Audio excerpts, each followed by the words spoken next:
All right, so this is the project I've been working on. Basically, takes live music and then visualizes it. This is just like a sample thing to make sure things are working. But essentially, select your audio input source. In this case, I'm just using my stereo computers. This is just for testing. And then you have this live code editor, which basically very clearly you could kind of, yeah, nice. You can kind of change how it interacts, basically. So suppose I just want to like change the scale of this object. It's going to be this thing, 3 to maybe twice as big to 6, and then I click push, and you can see that it got bigger, right? The first object is mapped to the low power, the second object is mapped to the mids, and the last one is mapped to the high power, right? And eventually I'll be able to do it more fine-tuned, but I just chose kind of 3 low, mids, and highs. Obviously you can make things more complicated, like adding different custom objects and all of that. For now, this is it.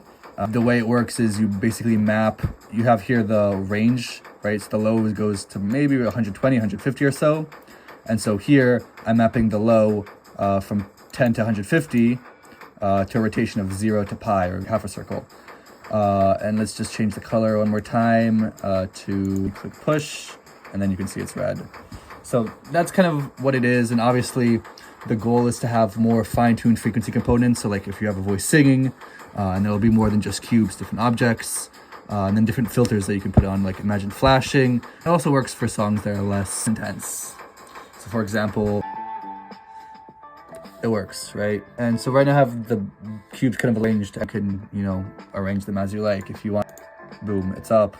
Or if you want to, you can go ahead and push this thing down a little bit, down. Anyways, so that's the initial version. I have a lot of kind of fine-tuned things to do, change the background and all of that, but that's version 1.